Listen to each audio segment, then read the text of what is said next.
Okay, so here's what we're going to do. We're going to take the principle that Jay Ram has taught us, the 3 ways to grow a business, and we're going to change this to 3 ways to grow your real estate business. All right?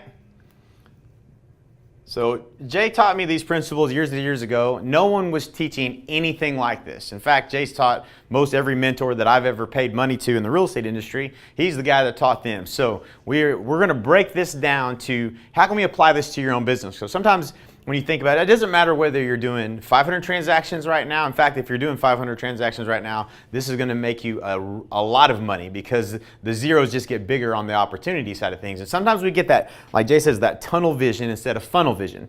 So we're going to break this down into some different ideas in the real estate industry, how to get, increase the number of transactions that you're already doing. How do we increase the unit of sale? So in terms of the average sale, the commission that you typically get, how do we increase the unit of sale? And then we're going to talk a little bit about one of the more challenging ones, which is increase the frequency of purchase, which in real estate, when you apply this principle, it's a little bit more challenging, right? You're not going to get somebody to buy a house every 3 months from you like you might be able to do at a Walgreens. So this principle does apply, though. I think you'll be surprised at what we come up with. So we're going to go ahead and write some of these things down. So let's first start with, I'm going to grab a different color marker just to change it up a bit. We're going to talk about more clients. So this is the easiest one. This is the one we typically think of first, right? Well, how do I do more deals? If I knew how to do that, I would be doing it already, right? So let me show you a few ways to kind of apply this and you'll get an idea. So referral systems. So we all know that we should be getting referrals, but when you look at the opportunity to grow your business, and if you looked at what Jay Abraham showed us, it was like 10%, 10%, 10% across each of these was 33% growth. That's a pretty significant number, right? So, not much more than that. If you take it at 20%, 20%, 20%, we're getting to 66% or better. And you can easily see how just a little bit of growth in each of these areas, and you could literally double your business pretty easily. So we're going to look at all the different things that maybe are underutilized opportunities, assets that are maybe overlooked, and different ways of looking at your business. When it came to referral systems, I remember sitting in the room and Jay asked me the question. He asked the whole room the question. He said, how many of you have ever received a referral? Everybody's hand goes up. He said, how many of you have more than one system in place that's automatically generating you a consistent flow of ready to act, approved, top quality, target customer, clients for you, and in place running right now? And one person raised their hand for one system, and they said 2 systems, and a couple of hands. Everybody's hands go down, right? So when you look at your business, how many referral systems do you have in place in your business? Do you have systems in place for generating referrals? So this may be a huge opportunity. So a mistake I was making as I was selling 530 homes a year, I had never touched base with my clients again, because what I didn't realize, because when you look at this third one, when we get to it here in a little bit, is, you think about, well, I sold them a house. I mean, what more is there I can do, right? I earned my commission. So that's true. However, that's true. They are going to come back to you sometimes 3 years, 5 years, 7 years down the road. And once you've been in this business a while, I promise you're going to wish you'd stayed in touch with all those people, like I didn't. So when I went back from the event that I went to with Jay, I started looking at how could I put systems in place. And what I learned was, not only are these people referring us business anyways, even if you don't stay in touch with them, because they love you and they want to refer you business, but I wasn't staying in touch with them. I wasn't getting the most out of that relationship. And most agents don't follow up at all with their past clients, so client retention becomes a challenge. But referral systems is one easy way to get a steady flow of consistent clients in place. So if you have a bunch of people, if you sell 10 houses in the next month, then those 10 people could all send you a referral this year. What would happen to your business next year? So it's a pretty good way. It's just one simple way you can look at doing more transactions, right? Okay, so let's look at a couple other ways. So the second thing we're going to look at is, let's look at when the business, through risk reversal.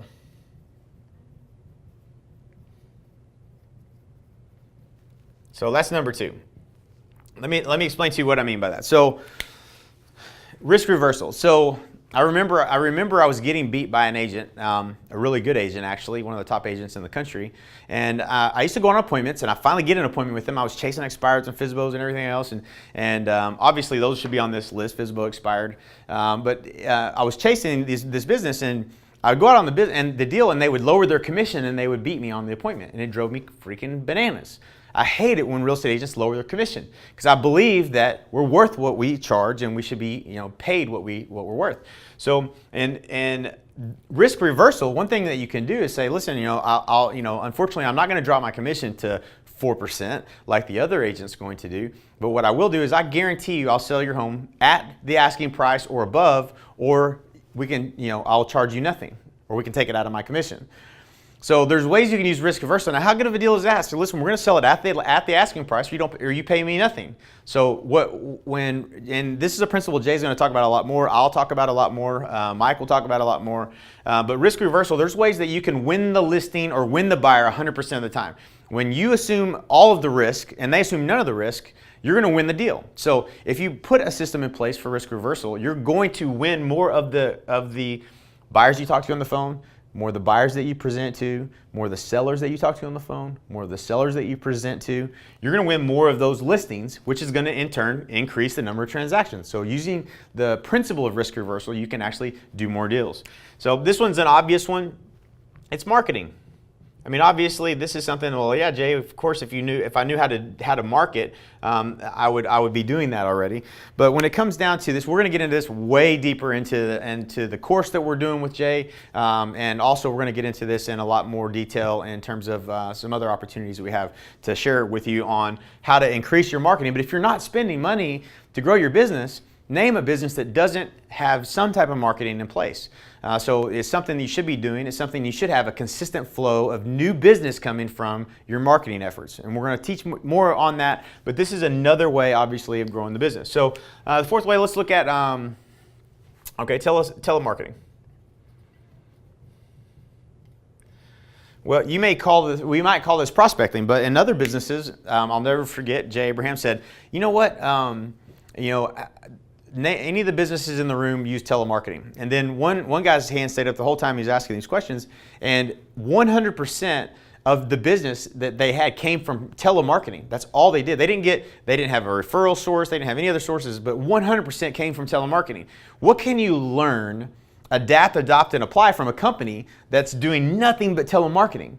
And so when you look at that other business, you're like, how in the world are they doing that with telemarketing? They built their whole business on telemarketing. How can we apply that back to the real estate industry and apply it to your business? So when it comes to telemarketing, it could be calling around the open houses. It could be calling around your for sale by owner, or a recent sale, or a recent company sale, or having what I like to do, and what you do once you get to a higher level in your business, when you're doing 3, 4, 5, 6, 7, 800 transactions, is you hire telemarketers to make the calls, build the relationships, build your database for you, and generate leads and opportunities and appointments by calling and trying to find hidden opportunities in particular neighborhoods around a sale that maybe that you've made or whatever. But you don't have to do these calls. And when you know how to grow your business, and once you get to a certain level and you're making a certain amount of money, you don't have to be the telemarketer. Okay, you can hire a telemarketer, which is awesome. So that's actually the preferred way to do it, because I don't like to make calls. If you ask Mike, he would tell you he likes to make the calls. So the fifth way we're going to talk about, let's see here. We got special events. We got let's do special events. All right, so special events. So this is something that you may or may not have thought about before. When it comes to doing special events, I would say you could do open house on steroids, which is something that we teach, is a way to put out a whole bunch of signs, drive 200. We had as many 100 actually in Lawton, which is pretty impressive for Lawton. I've heard of much larger numbers than 100, but over 100 people attend an open house. That's a special event. You can do buyer seminars, seller seminars. There's all kinds of ways you can do special events, use special events to acquire new customers, people that don't already know, like, and trust you. So that's another one that we can do. Let's see here. We can do, all right, acquire list, develop USP. Let's see, acquire, before I forget these. I like this one, and develop USP. Okay, so acquire list. So one thing that we did in my marketplace was we had an agent that had been around for 100 years, I would say. How many agents do you have in your office that are 100 years old? Like if you really look at them, you're like, they have to be at least 100 years old, right? I had 2 or 3 agents in my office when I was with Coldwell Banker that I'm pretty sure they were 112. Just old as can be, and I knew they had to retire, but they just never would retire. Are you kidding me? So what happens when they do retire? So good news is I got along real well with these ladies. They were really super sweet, and they had a hard time with technology, so they tend to lean on me for questions. But a cool way to acquire a list of potential clients is, what are they going to do when they retire? If you're lucky, they have that list somewhere, and if you can help them get that list, you can acquire a list from an agent that's retiring or recently retired or quit or moved or whatever, and build relationships with that list. Use her testimonial. If she has happy past clients, you can acquire that list. There you go. There's some new clients that you can work with. Number 7, develop a USP. We're going to get into this more in terms of a little bit later, but the USP, what is your unique selling proposition? What is the reason that people should call you in the first place? So you have to have a compelling reason. If I asked you, why should I hire you above your number 1 competitor or doing something else, anything else at all on my own, why should I hire you? And if you don't have an answer for that when you're talking to a buyer or seller, if you just can improve that, which actually this leads to the next one, which is increased selling skills. All right. We can help you with all this. This is huge. Once you have a USP, increasing your selling skills is just going to get you more. If you talk to 10 people and you sell 2 now, if we can get you to 4, what happens? You do more deals, right? So it's pretty simple. Now, if you're a large team and you have a bunch of agents on your team and you're building a team, and you can get if you're not, either you're training your agents or you're not training your agents. Either they are saying the right things on the phone or they're not saying the right things on the phone. So if you're spending all this money on lead gen and your agents aren't being trained properly, then could you increase their selling skills and also increase that number? Absolutely. So it doesn't look like just so far, and I'm sure there's a couple more I can come up with. I'll give you a couple of easy ones. Automated follow-up.